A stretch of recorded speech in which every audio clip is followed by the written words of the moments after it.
The streets of ancient Athens pulsed with the noise of merchants, politicians, and philosophers arguing under the scorching sun. Yet among them walked a man whose simple cloak, bare feet, and unkempt appearance betrayed nothing of the force of mind hidden within. His name was Socrates, a man destined to become one of the most renowned thinkers in history, yet one who would leave no book, no scroll, no written word behind. What we know of him would come only through the pens of others: Plato, the devoted pupil who revered him; Xenophon, the soldier and admirer; and Aristophanes, the satirist who mocked him mercilessly in his play The Clouds. Their words, each colored by admiration or ridicule, formed the fragmented portrait of a man who would change the way humanity thinks forever. Born in 469 BC in Athens, son of the sculptor Socrates and the midwife Phanerete, Socrates' beginnings were humble. His face was said to be far from handsome, but beauty was of no concern to him. He wore the same coarse cloak in summer and winter, owned no shoes, and lived in a modest house, uninterested in wealth or luxury. To some he seemed odd, even eccentric, known to stand still for hours, lost in silent contemplation, or to walk barefoot over ice without flinching. In the military he had shown courage during the Peloponnesian War, but his destiny lay not in the clash of swords, rather in the battlefield of ideas. It was in the public squares, gymnasiums, and banquets of Athens that his true weapon, his relentless questioning, was unleashed. This was the dawn of what would later be called the Socratic method, an approach that stripped away false confidence and exposed ignorance, not to humiliate, but to guide others toward truth. Yet Socrates would also earn enemies, for few enjoyed having the foundation of their beliefs shattered in public. Still he pressed on, driven by an unshakable conviction that wisdom began not with knowing, but with admitting one's ignorance. This belief, distilled into his famous declaration, "I know that I know nothing," would define him. In the shadows of Athens' marble temples and bustling markets, a quiet revolution was beginning, one that would challenge gods, kings, and common men alike. And at its heart stood a barefoot philosopher whose legacy would outlive empires. It began with a question asked far from Athens, in the sacred sanctuary of Delphi. Socrates' childhood friend Chaerephon had journeyed to the temple of Apollo, where the Pythia, the oracle, spoke in cryptic tones from her seat above the sacred vapors. "Is there anyone wiser than Socrates?" Chaerephon asked. The answer came, calm and absolute: "No one." When this message reached Socrates, he was bewildered. How could he be the wisest, when in his heart he knew he possessed no great knowledge? The words of the god gnawed at him, compelling him to uncover their meaning. If the oracle could not be wrong, perhaps it was not that he knew more than others, but that he understood something they did not, the depth of his own ignorance. Determined to solve the riddle, Socrates began seeking out the men of Athens who were famed for their wisdom. He approached a politician first, questioning him about matters of justice and virtue. With every answer, Socrates asked another question, peeling away the layers of certainty until contradictions emerged. The man, proud and confident at first, faltered. Socrates left the conversation realizing the politician believed himself wise, but was not. "I am wiser than this man," he thought, "for neither of us knows anything truly important, but he thinks he knows, and I do not." Socrates repeated this search with poets, whose verses were celebrated, and with craftsmen, whose skills were unmatched. In each case, he discovered the same truth: they excelled in their trades, yet mistook skill in one field for wisdom in all things. The pattern became undeniable. Athens was filled with men who thought they understood the world, yet their certainty crumbled when pressed to explain it. The revelation was not a source of pride for Socrates, but a weighty responsibility. If true wisdom lay in recognizing one's ignorance, then perhaps his mission was to awaken others to the same truth. His questions became sharper, His presence in the agora more constant. Crowds gathered, some amused, others inspired, and many irritated. For in exposing ignorance, Socrates did not merely challenge individuals. He was undermining the very foundation of Athens' self-image. And with each conversation, he walked further down a path that would lead to both immortal fame and mortal danger. In the crowded squares of Athens, where merchants shouted over one another, and the air was thick with the smell of olive oil and dust, Socrates stood apart, not because of fine clothes or wealth, but because of his relentless questions. He called himself a midwife of ideas, borrowing the image from his own mother's profession. Just as a midwife helps deliver a child, Socrates believed he helped others bring forth the truths already hidden within them. He approached politicians, poets, soldiers, artisans, anyone who would speak with him, and began with questions so simple they seemed harmless. What is justice? What is virtue? What is courage? But as his listeners answered, Socrates would gently prod their definitions, revealing contradictions, exposing gaps in reasoning, and leading them to see that what they thought was knowledge was often nothing more than assumption. This process, later called the Socratic method, was a form of intellectual combat, polite but piercing, stripping away false certainty until only the bare truth, or the admission of ignorance, remained. It was a dangerous gift, for while some were grateful, others felt humiliated and angry. To Socrates, the purpose was never to insult, but to provoke deeper thought. He believed that understanding one's own ignorance was the first step toward true wisdom, and that virtue could only come from knowledge. In his mind, no one who truly understood the good could act against it. Evil was simply the product of ignorance. This belief created a direct link between morality and knowledge, a radical idea in a city where power often mattered more than truth. His refusal to charge fees like the sophists, who sold their teachings, only set him further apart. He lived simply, owning almost nothing, eating whatever was available, and walking barefoot through all seasons. Yet his mind was sharp, his memory vast, and his presence magnetic. People gathered to watch him question the proud and powerful until they squirmed, unable to defend their claims. To some, he was a hero of reason; to others, a dangerous troublemaker sowing doubt in the hearts of youth. But for Socrates, there was no turning back. The oracle's riddle had given him a mission, and he would pursue it in the dusty streets, under the marble columns, and in the banquets of Athens, wherever minds could be challenged and truth could be born. Athens was a city of beauty, power, and ambition, yet among its polished citizens moved a figure who seemed to defy every social expectation.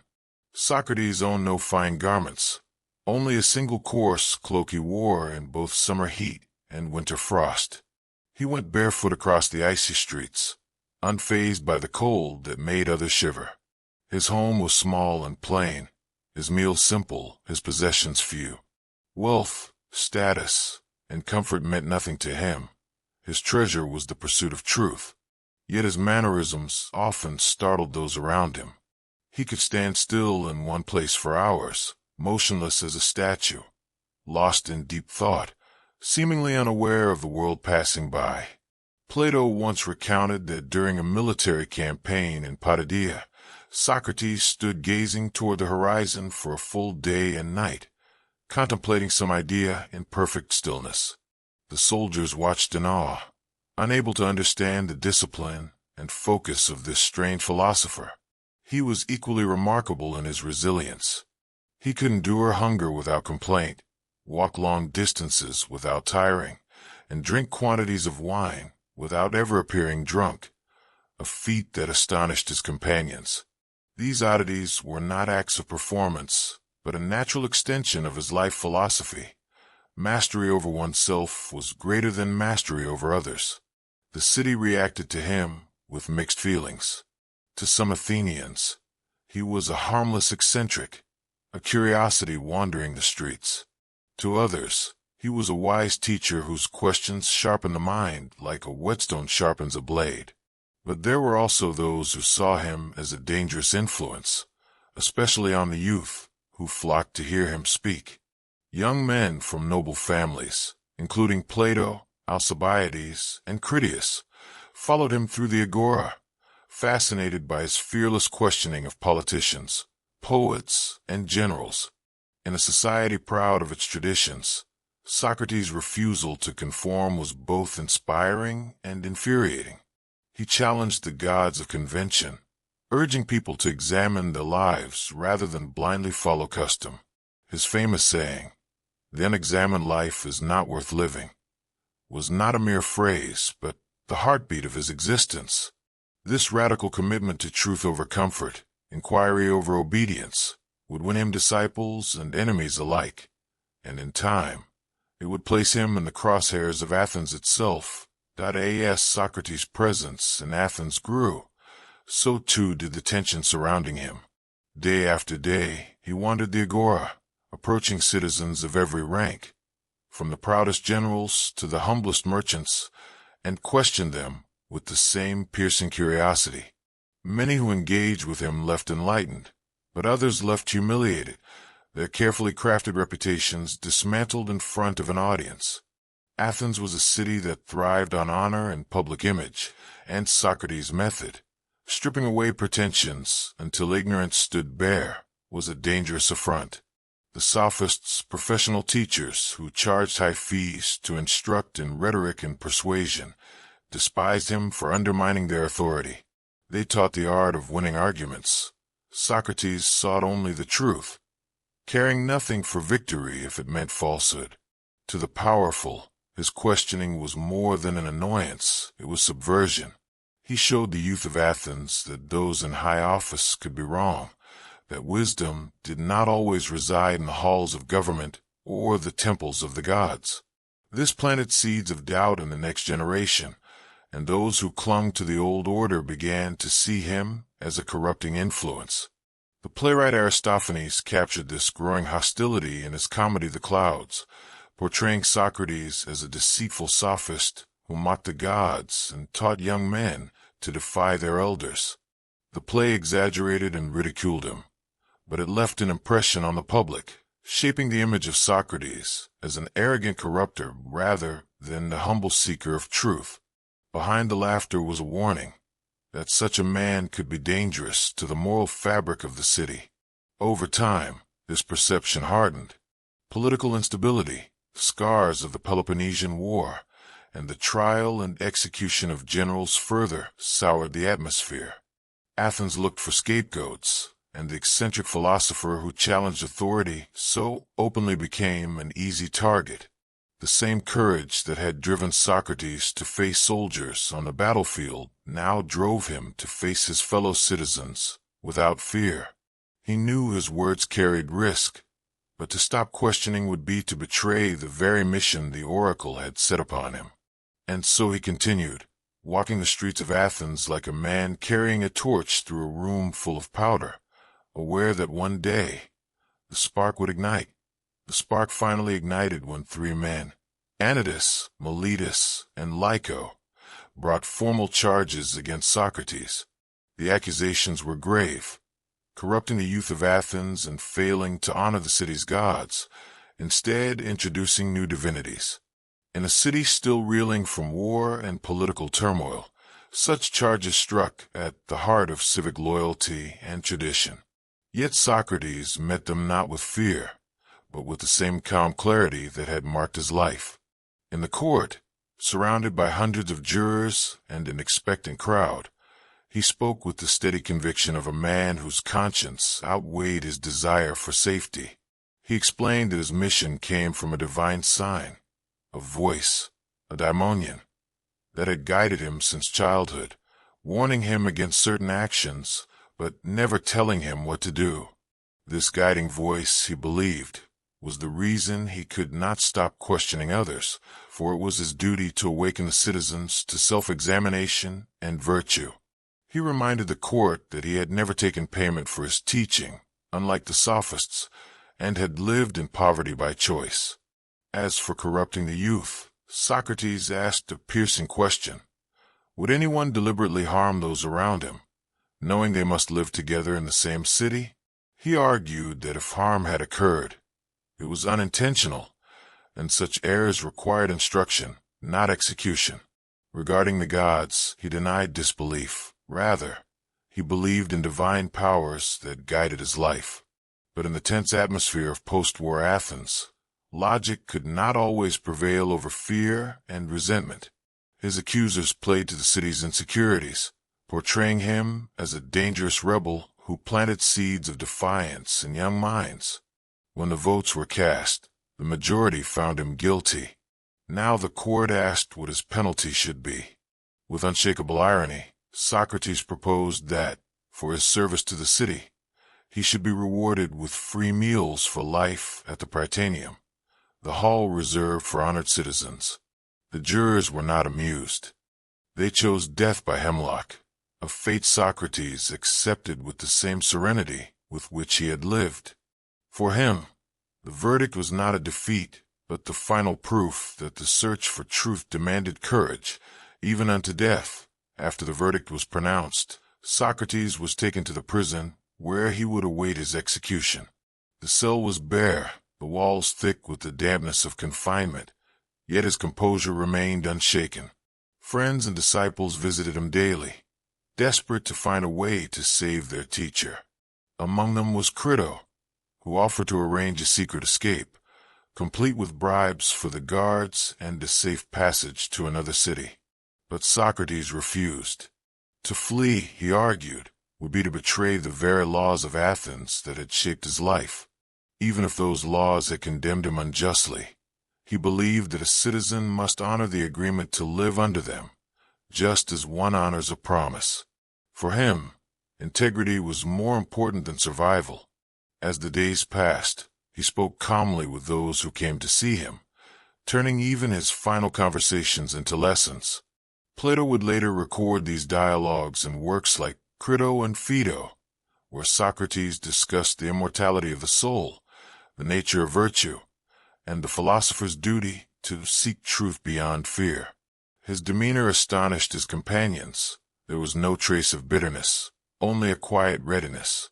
He spoke of death not as an end, but as a passage, perhaps to a place where he could question heroes and sages who had gone before. Outside the prison, Athens continued its life, the markets bustling, the courts in session, but inside, the atmosphere was one of solemn reflection. Even the guards seemed moved by the philosopher's dignity. When the day came, the sun spilling through the small barred window, Socrates greeted it without hesitation. His friends gathered one last time, some weeping openly, others clinging to his every word. He reminded them to care for their souls above all else, to question, to seek, and to never assume they knew without examining. He was not leaving them with wealth, but with a legacy of thought that would outlive marble statues and golden victories. The prison air was heavy, but his presence made it feel almost like a classroom, one final session in the lifelong lesson of living and dying with purpose. The morning of his final hour arrived without fear in Socrates' heart. The narrow prison cell was filled with his closest companions, their faces pale with grief. The executioner entered quietly, carrying a simple clay cup filled with a dark, bitter liquid, the juice of the hemlock plant, deadly and swift. The room fell silent, the sound of footsteps and the faint clink of the cup, the only interruptions to the stillness. Plato would later write of this moment in Phaedo, describing how Socrates received the cup without trembling, without hesitation, as though accepting a gift rather than a sentence. Before drinking, he spoke one last time to those gathered, reminding them that no true harm could come to a good man, whether in life or after death. He urged them to care for their own souls, to seek virtue above all things, and to remember that the search for truth was worth every sacrifice. Then, with steady hands, he lifted the cup to his lips and drank deeply.